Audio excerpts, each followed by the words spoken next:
Hello there, welcome to this week's episode of the Data Radio Show.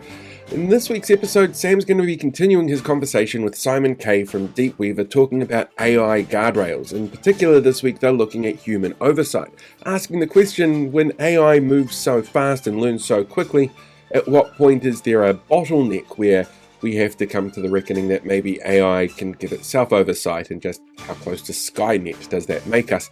But before we get into that conversation, first of all, make sure you hit that subscribe button or like the video, or feel free to share it. But we also have an event coming up in Sydney that DeepWeaver's helping us out with, looking at AI and governance roles for things like banking or insurance. It's a really fascinating talk with a whole bunch of experts from across the field that's really, really important for people working in these fields today that are looking at upgrading, changing their systems, or adopting AI anytime in the future. So you can actually check that out. We'll put that link in the description so you can go to the event itself, or you could follow us on School or LinkedIn. We've got it linked in there as well. All right, let's jump over to that conversation now with Sam and Simon and learn a little bit more about human oversight. Next up is human oversight. It seems like a common sense safeguard, but in a world where AI is making decisions in milliseconds, what does effective human oversight actually look like? And at what point does it become a bottleneck that prevents AI from being useful? And I suppose this is in the context of what we were talking about earlier, where you're going to see new roles emerging, where you have AI stewards, and the levels of transparency that you need to have don't necessarily need to be meaningful to the end consumer, but to whomever it is that has oversight over a system. Yeah. So I guess a lot of people confuse two things in this stratosphere, which is human oversight versus human in the loop, right? So firstly, human in the loop is having a business process where there actually is let's say it's a legal, you're drafting legal documents, maybe related to conveyancing or mortgage or whatever it is, settlements. And there's someone in the loop that is sort of qualified in that space that actually can see and assess the risk and agree with the model to proceed to the next stage. Right? Oversight is who's fundamentally owns that business process or that business function. And the oversight one's an interesting one, because this is the job role that you think there's somebody that owns, retail banking, for example. You're pulling them down a few levels and saying, well, you own the end-to-end process for that, right? Both from an ethical standards point of view, from a regulatory point of view, but from a profit and loss, all of those business aspects. So you're adding another thing, which is this oversight, which is they cannot just say, for my business unit, I'm going to blindly trust what the AI model says because it was built the way I wanted it built, right? So not so much in banking, but if you look at autonomous weapons, if you look at a whole host of different missile guidance systems, all of those things, on that end of the scale, you want the oversight because you don't want to trust the machine. You want the speed of the machine, but you don't want to trust the machine because the outcome could be catastrophic and deadly, right? Not so much in finance, but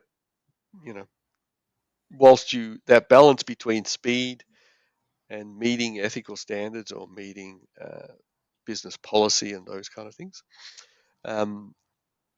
you kind of need both the human in the loop and the human oversight just to be able to intervene if something goes wrong, or if something doesn't feel right, or if there's another level of input required.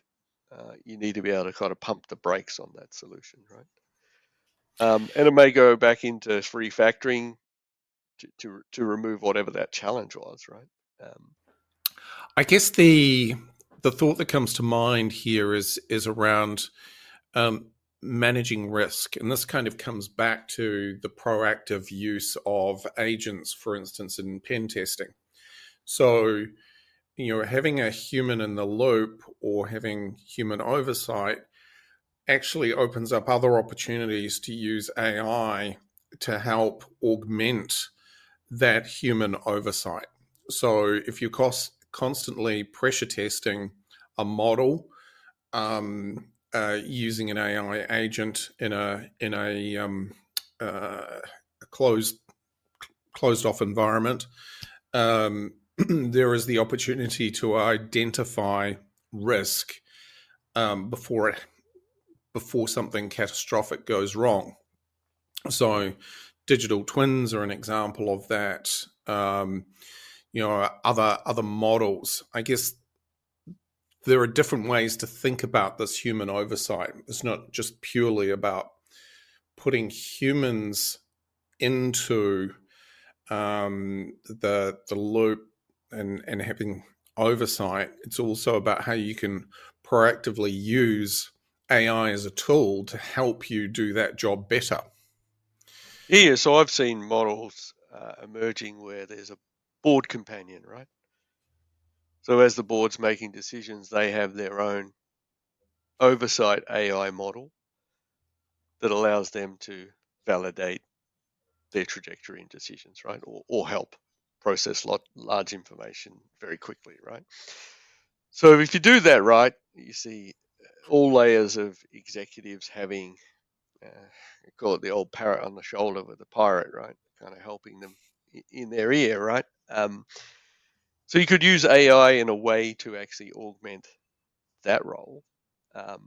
So you're still doing human oversight, but it's, there's a AI companion that's actually helping augment that and bake the speed back into it, and also assess the risk, right? So what you don't want is your human oversight to be 100% gut-based, right? I've been 20 years in this business. I've been running it this long. We always do things this way, because that erodes the quality of your AI portfolio, right?